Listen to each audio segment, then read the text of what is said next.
from a place we're not allowed to reveal. It's Flash Friday. Happy anniversary, happy anniversary, happy anniversary, happy anniversary. And now, here he is, Tom Leykis. Thank you for tuning into the Tom Leykis Show. This is where America gets together to talk about the issues you really care about. It's a different kind of a radio talk program. We're the radio talk show that is not hosted by a right-wing wacko or a convicted felon. No. I am your host. Write down our telephone number. You're going to need it. It's 1-800-5800-TOM. 1-800-5800-866. Thank you for tuning in. Thanks for being part of our program. Here we are together again on the radio on my 20th anniversary. It's my 20th anniversary of my first broadcast in Los Angeles, which took place on July 11th, 1988. 20 years on the air. There were some months off the air between jobs, but here we are 20 years later. A lot of other people are out of the business, or out of the business in L.A., but not me. As you'll see, as I continue reading my list of people who tried and died. In some cases, literally. In some cases, their career died. Anyway, it's Flash Friday. How appropriate on my 20th anniversary. It's Flash Friday on the Tom Leykis Show. Headlights on across North America. If you are driving around, please make a special effort on this 20th anniversary to show the power of this program. Put those headlights on today. Put them on. Show everybody you're a loyal listener. This is your way of saying happy anniversary to me. Don't need any flowers, gifts, nothing. No cards. Just turn the headlights on. Will you do that? And ladies, come on. You got to play along as well. If you see a guy with the headlights on, reward him for being a loyal Tom Leykis listener and show him your cans. Let's see your rack. Expose your breasts to us. Show us your knockers, dear. It's that simple. See a nice pair of cans, call me and report. 1-800-5800-TOM. And if you've got a nice pair of knockers you'd like to show them, maybe you can't find any headlights or you want to go station yourself at a fixed location so people can drive over and get a good look, you attention whore you. All you have to do is call us at 1-800-5800-866. It's real simple. Wide open telephones on the Tom Leykis Show. Anything goes here, anything at all. We can talk about anything that's on your mind. It can be anything we discussed on the air this week, anything you think we should have talked about. You can call up, yell, scream, complain, jump up and down. It's all fair game as long as you're absolutely fascinating. If you're not, we kick your ass the hell off the air. All you do is call us at 1-800-5800-TOM. 1-800-5800-866. Jillian on the Tom Leykis Show. Hello. Hi, how are you? Great. I am a first-time caller, and I am actually from West Babylon, New York. Oh, really? Yeah, so I heard you on the radio, and I'm a big listener. I'm a big fan, but I just recently moved to Dallas. So I was like, I'm kind of first listening to you. I'm getting my boyfriend to listening to you, which I don't know if is a really great idea. but I don't know. I just called because I was wondering, what part of Babylon are you from? I'm not from Babylon. Or you just were? No, for 7 years I lived in Suffolk County, Long Island. But okay. I lived about 20 miles from Babylon in a town called Selden. Yeah. Okay. So the Selden, for people who care, is south of Port Jefferson and north of Patchogue. It's the lousy part of Long Island because it's not on either shore. It's like that lousy white trash area right down the center. Yeah. I didn't want to say anything, but, you know, no. Come on, no, Brentwood. No, There's a list of places. Hauppauge. There's a list of places like this. Well, I'm from West Babylon, and I moved to Dallas, and it was good to hear you talk about somebody, I guess a little familiar being far from home. So. Did you have any idea that my career started in Babylon, New York? No, and I was so surprised. It's like, I would never call a radio show or anything like that, to be honest. And when I heard that, I'm like, oh, my God, I have to call because that is so funny. I know. I still have the accent, but so I don't know. Well, you're in Dallas. The pull of that accent is so great. You'll have a new accent before long, believe me. I know, and it's so funny because I've been living here for a year now, and everyone tells me my voicemail is so bad at work. But normally when they talk to me, I can kind of turn it off and turn it on. Yeah. But it's pretty hardcore, so I was very surprised. I was pleasantly surprised to hear you from Babylon. So. But just like me, you'll lose the Amy Fisher thing eventually. Oh, I hope so one day, right? Besides that. So one day you'll lose the Rosie O'Donnell thing. I freaking hope something good comes out of it, right? You're very lucky to be in Dallas. Dallas is so much fun. I think we're coming to Dallas this summer at some point. Really? Yes. So be listening for details.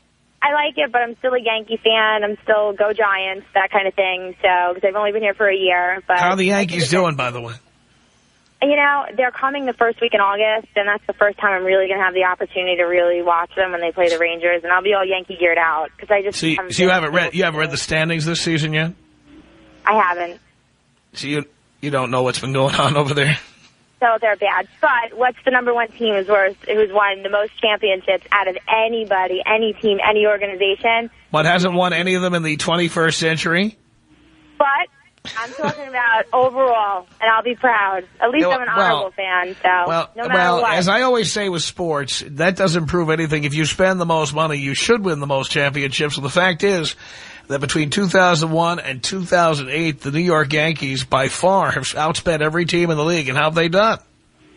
Well, you know what? That's how I grew up. I'm not that kind of fan who knows all the statistics and things like that. But darling, before I moved to Selden, Long Island, I lived 12 blocks from Yankee Stadium. Really? Yes. That's nice. In fact, you know where they're building the new Yankee Stadium? Right across the street. Well, that used to be a park called McCombs Dam Park. It's a place you never went because when you went to Yankee Stadium, you were afraid you'd get mugged over there. But when I was a child, that's where I played baseball, in that park where they're building the new Yankee Stadium. So, darling, I've enjoyed watching the Yankees over the years, but don't kid yourself. The fact that the Yankees spend $200 million a year on players doesn't prove anything about New York or anything. I mean, baseball needs a salary cap. You're not a big fan of New York, though, and I don't know why, but I don't know. Because, until you've gotten out of New York and stayed away for a while and seen it from a new perspective, you can't see the arrogant attitude. Now that you're in Dallas, you should ask some of your friends what they think of New York. And the ones who don't like New York, ask them why. Yeah. Because most of America hates New York, and it is not the reason New Yorkers get, because we're better than everybody else. That's why they hate us, because they're better. We're better than them. No, Americans hate New York because it's arrogant and it thinks it's the center of the universe. No, I definitely agree, and I can't say that I'm not guilty of having that attitude a time or two in my life. But, I mean, at the same time, I think that moving to Dallas, I can definitely see where the attitude comes from. But I think a lot of the girls here in Dallas kind of gave me a hard time. I don't think people were as open to my personality and said that I was a lot to handle.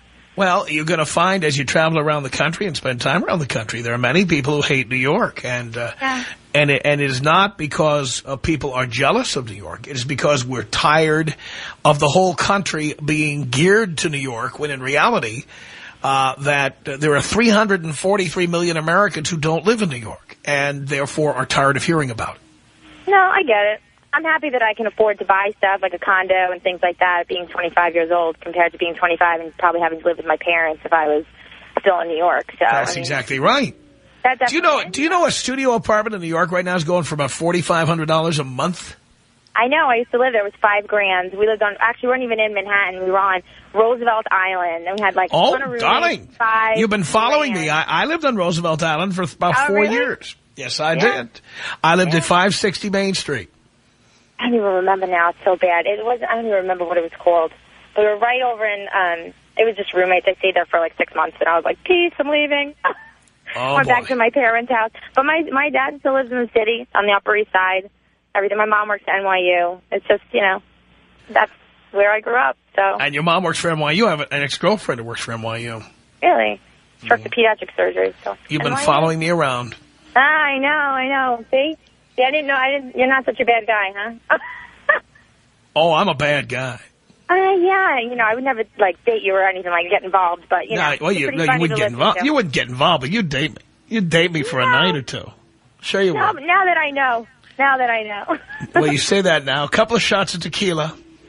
No. A couple of inappropriate remarks. That's all it would take. Well, I don't know. You're definitely a funny guy. You're definitely very interesting and get me very intrigued. I look forward to hearing you every night when I drive home, so. I don't agree with you 99.9% of the time, and, but you're definitely interesting, so. Well, thank you, darling. There goes Jillian. Appreciate the call. Somebody earlier asked about the Schaefer beer jingle for people who lived on the East Coast. At one time, Schaefer was one of the best-selling beers in America. And my father was let's just tell the truth. My father was an undiagnosed alcoholic, okay? Never went to a 12-step program, never went to a doctor about it. I mean, the guy was just drinking all the time. All the time. And his favorite drink in the whole world was Schaefer beer. But he didn't just drink a lot of Schaefer beer, throw the beer cans out the window on the Long Island Expressway. He named his dog Schaefer. I'm not making that up. He built a bar in his finished basement, and it was a shrine to Schaefer beer. Above the bar was one of those old school rotating clocks that two sides of it were a clock, two sides of it had the logo of the beer, Schaefer beer. This thing was up he conned some bartender into giving him this clock, and he hung it up above his bar. There were plaques advertising Schaefer beer. I mean, you'd go into his basement, and it was a Schaefer beer bar. I'm not kidding. I mean, my dad was the biggest fan of Schaefer beer. By the way, I thought it was terrible. I couldn't drink it to save my life. But when I was a kid, Schaefer beer had a jingle. And by the way, just like I told you, my dad used to drink Schaefer beer and throw the beer cans out the window. You may find this hard to believe with all the commercials, all the public service announcements about drinking responsibly and drunk driving and all that. This commercial suggested that if you were going to drink a lot of beer, the one you ought to consider is Schaefer. Listen to this.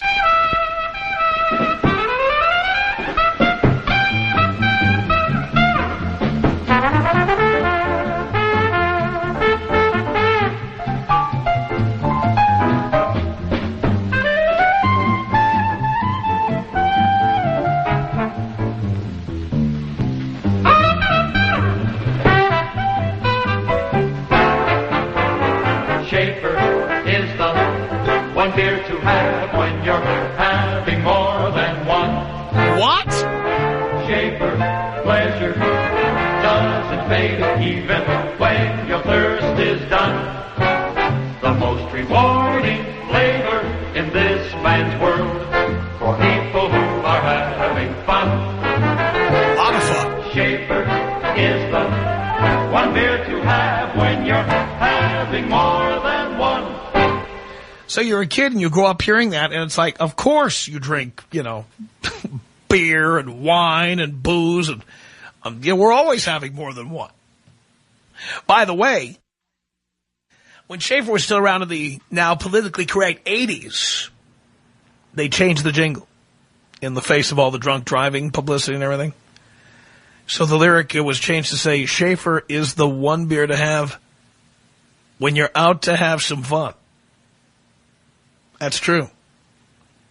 Wow.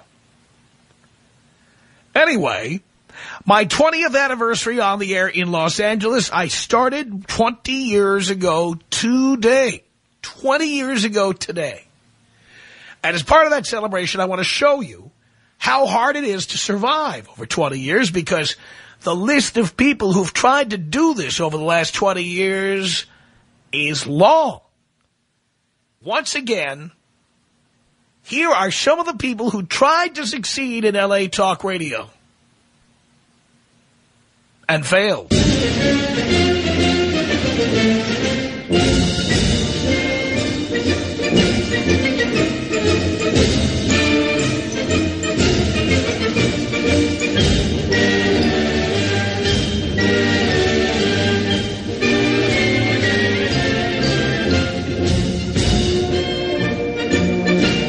T.J. Simers,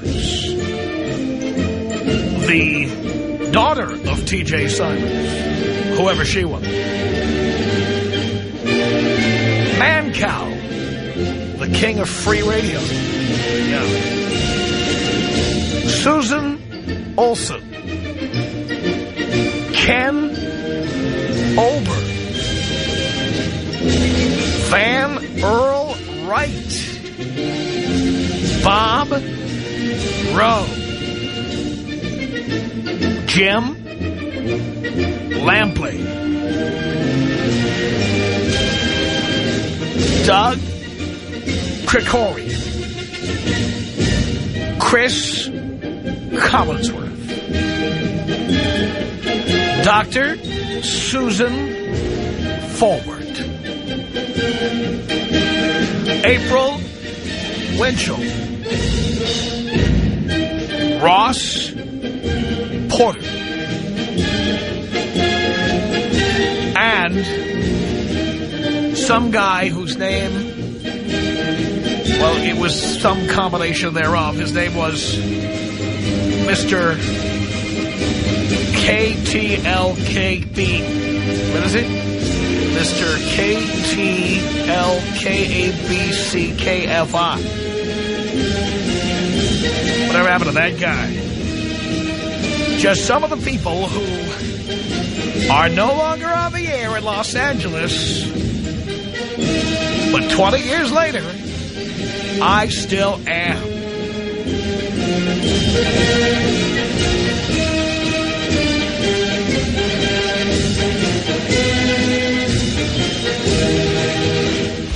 Tom Leykis. 1-800-5800-TOM. Leykis. 1-800-5800-866. I'm on the 15 freeway. I'm looking behind me, and there is a sea of lights on behind me. It's unbelievable. That's the listeners, baby. Every one of those guys. Last week I had them on. I got 2 in a row going down the 15 as well. I want to give a shout-out to you, my boy. It's Flash Friday on the Tom Leykis Show.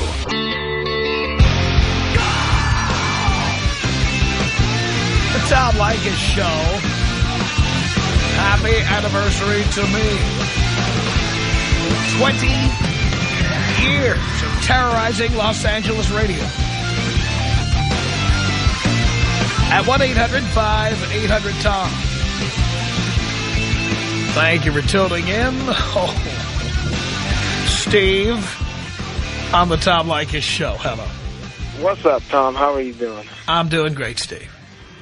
I got a bad situation.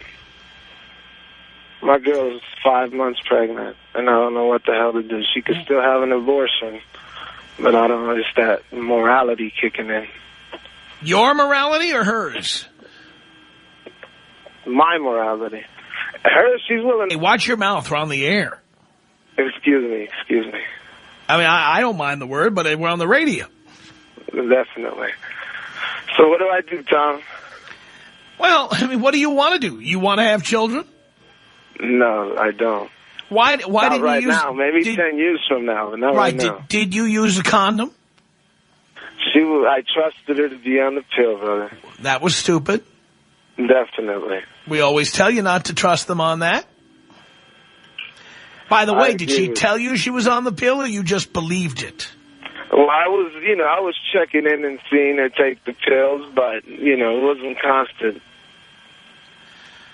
How did you find out it was constant? When she became pregnant, or you knew that? When I caught her slipping one day and didn't take it. So she was trying to get pregnant? Well, she's willing to get an abortion now, even at this point, so I don't think she was trying to get pregnant, but I just think she was irresponsible. Right. Why do you have a girlfriend, by the way? I work... You know what I mean? It's the comfort thing of I still screw around. It's not like I'm only with her. Why do you do that? Why do you need to have a girlfriend and to screw around? Why can't you just screw around? I call her my girlfriend because that's what she wants to be called, but ultimately it's But you just lie a to friend her, with so you do benefits. not have an intimate relationship. So she lies to you about taking birth control. You lie to her about her being your girlfriend. You understand this is not a relationship based on trust and understanding. It's based on deception. Definitely. It's deception in the fact that there is no real future to it. It's something that's going to be here today. And Well, there is if you have a baby with her. No, exactly. Not if I have a kid with her. Well, so do you want to be with her forever and you want to pay the cost of a child for all those years?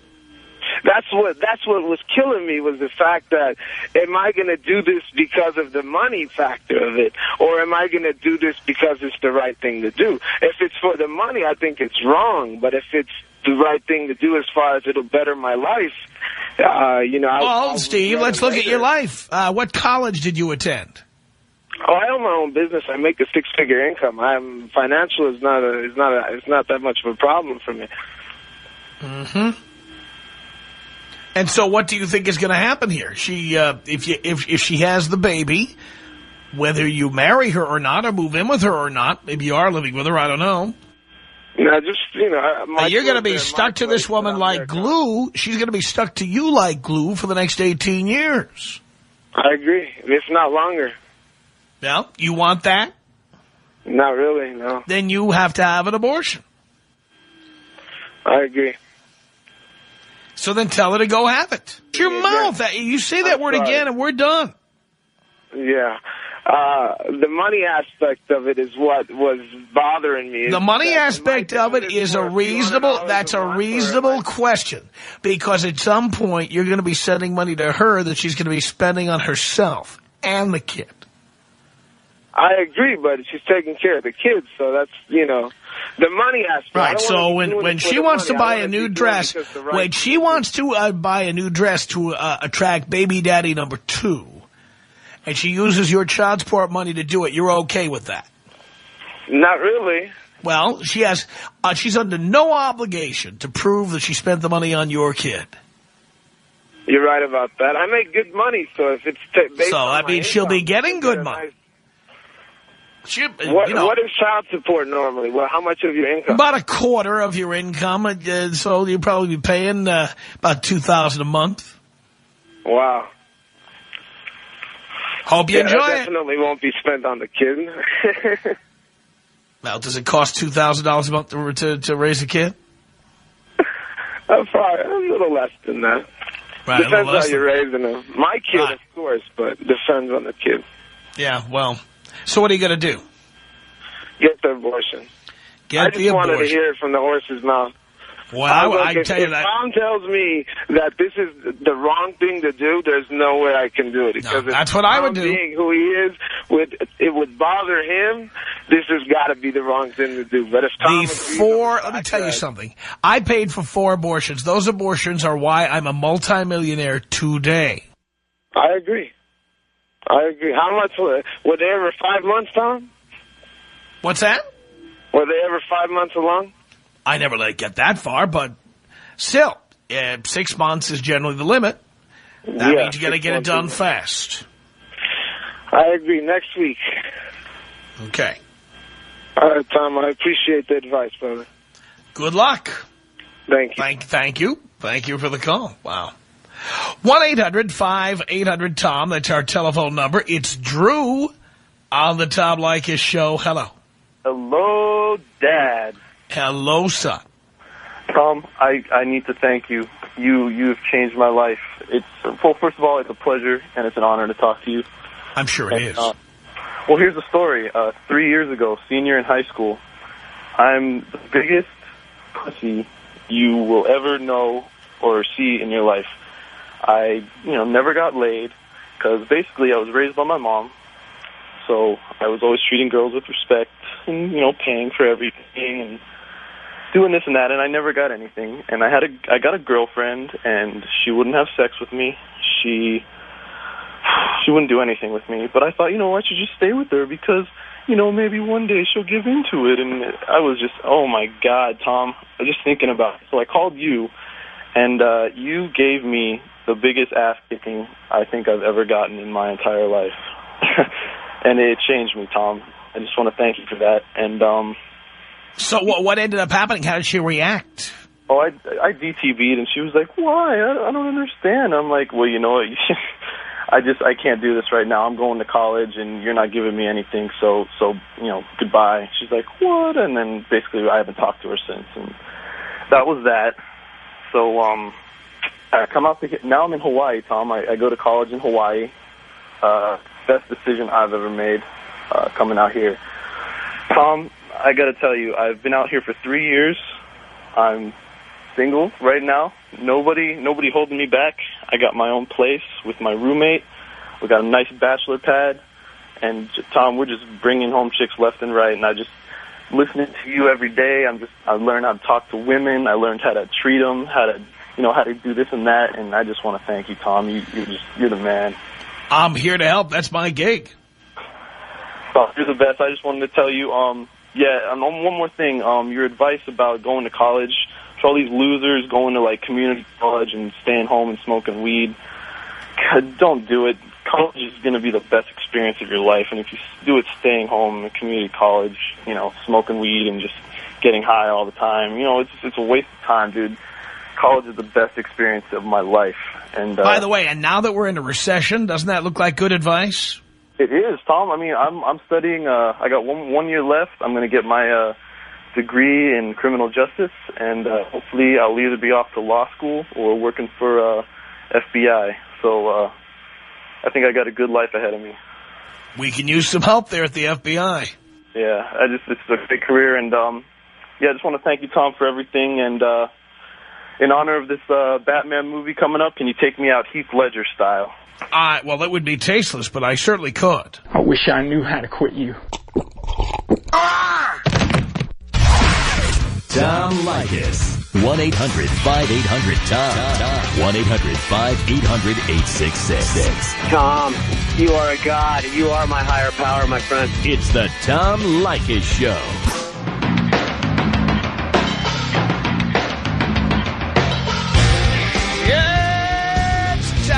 Show.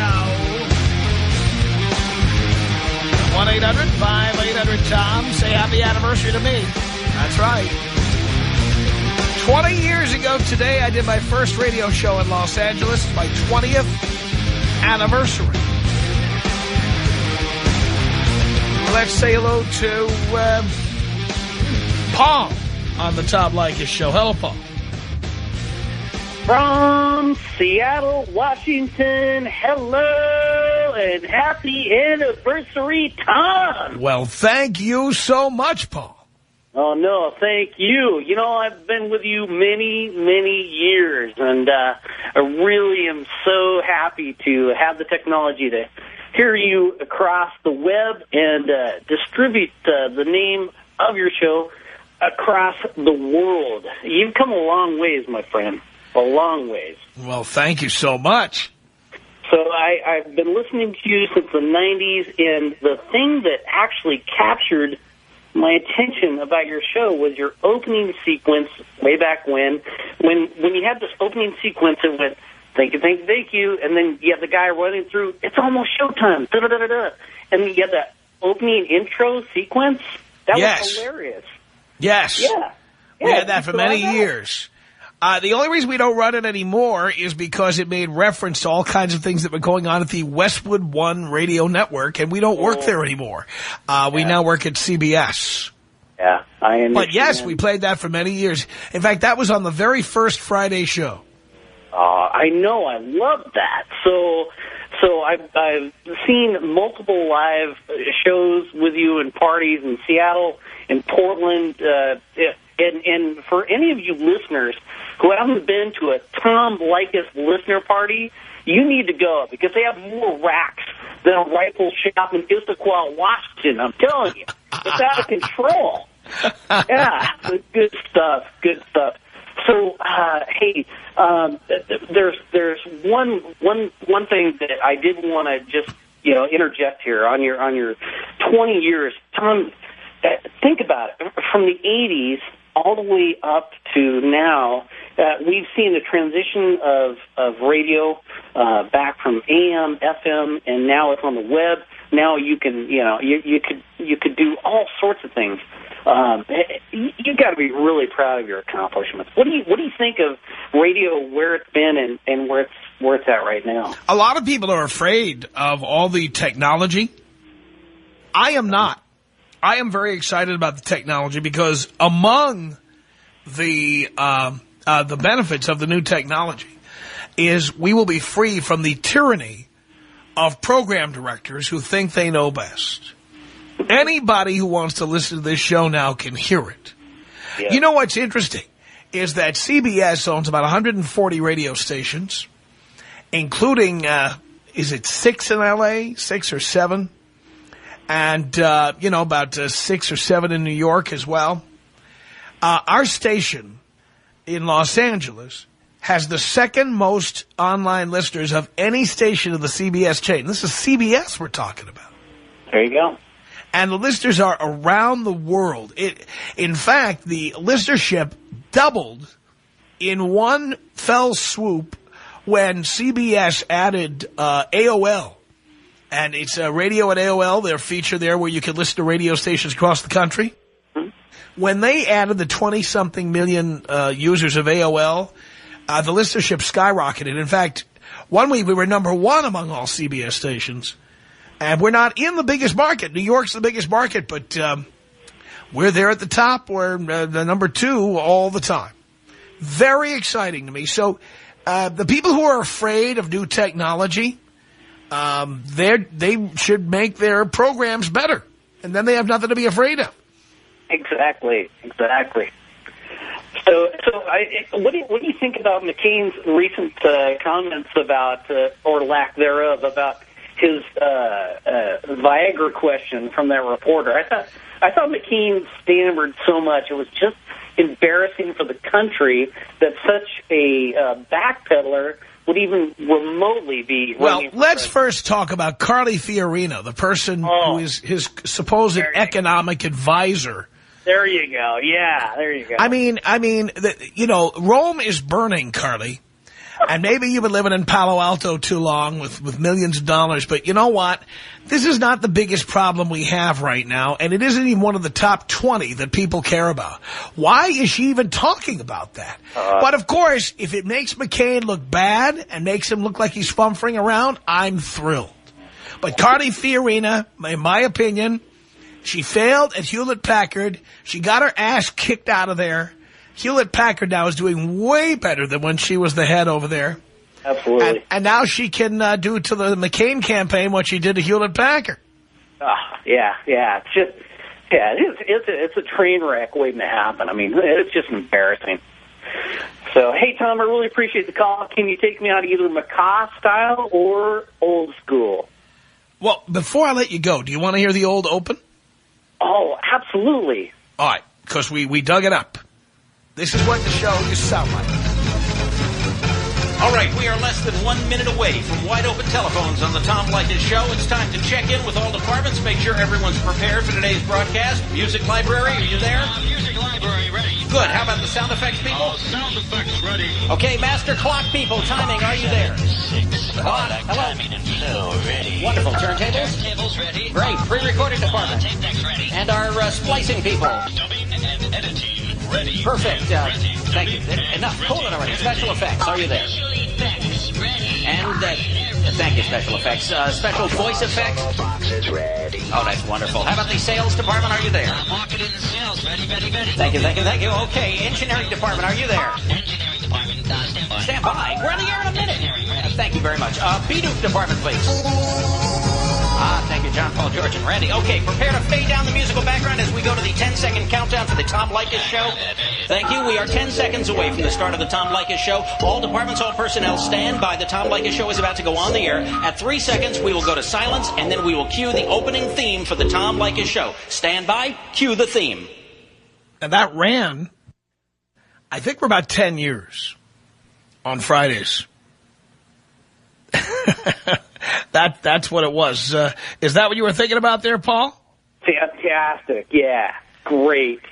Yeah, So, that was Ron Harris, and that appeared literally in 1994 on our very first Westwood One Friday show. Right. That's classic radio right there. That's good stuff.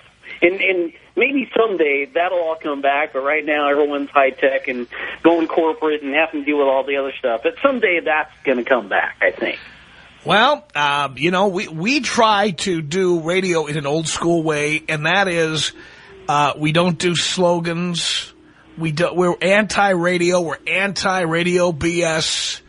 Our whole thing here is to try to give you the most entertaining show and to make your ride home from, of course, you're listening online, but to make people's rides home from work fun. Because driving is not fun. Well, yeah, driving can be fun if you're with a right hot chick, but I got to tell you, that show when you were coming into the studio and you couldn't get to the studio on time, which you're always on time, you have an epic work ethic, which most Americans should listen to and work as hard as you do, and they will get what you get or more. People don't want to work, and so they need to gear into that. But so you're coming in the studio, and you can't get to the studio because there's minivans and there's school buses or something, and you're calling the studio on the phone. You're like, I can't get there, and then you get out of the car and you're like running, and so the film music is playing, and then you run up. You get a ride. I think you get a ride, and then you run up the stairs. You get in the studio, and you're like, you wouldn't believe what I just went through dealing with minivans and school buses. That's right. Hilarious. In fact, Dean actually came. Right. Yeah. Was that you, Gary? No. I abandoned my car, and Gary drove my car to the parking lot while I ran to the studio from down the block. Oh, that was a great show. That was great. And the people were attacking Gary. They were blaming him for all this. Why? Well, I think we have that sense of entitlement among parents who think they should be able to block the street when they feel like it. And they don't really care about what your concerns are. Right. That's the way it is. Right, and that is part of the problem with what's wrong with America today. In addition, for any of you guys sitting out there who think that Tom's advice isn't correct, let me just look at the cost of bringing up a kid from 0 to 18 these days, huh? Why don't you take a look at those numbers and then put it into investment terms and see how much money you're really losing, and think about that engagement ring you're buying or those kids you're procuring. It's ridiculous. You need to listen to Tom. That's all I'm saying. Absolutely. Paul, it's been fun on my 20th anniversary. Thank you for the call. I really appreciate it. Let me get Rebecca in here. Rebecca, you're on the Tom Leykis show. I got about a minute and a half, Rebecca. Go for it. Hey, Tom. So I'm getting married pretty soon here, within I want to say about maybe 6 to 7 months. And it looks like it can't be happening because I want the prenup and he does not. You want the prenup. That means you're the one with the money, I guess. Well, that's the thing. We both are pretty equal. We both come from, I wouldn't say wealthy families, but hardworking families. It will be his second marriage, so I don't know why he's not jumping on board with this. But it's getting to a point that the wedding may not happen because of this. By the way, I happen to believe, especially in a case where the two of you are about equal in wealth and earning potential and what have you, I think prenups are a great exercise.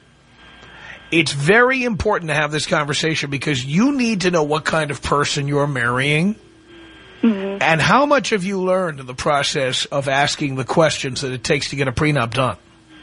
Oh my! I've learned loads. Right. And that would compromise on just about anything is not compromising on things that I would think that he would be reasonable on. Well, I don't know what to do with this. Well, I think you do, Rebecca. I think you do know what you have to do. That just sucks. Now, I understand that part, but better you find out now than find out in divorce court.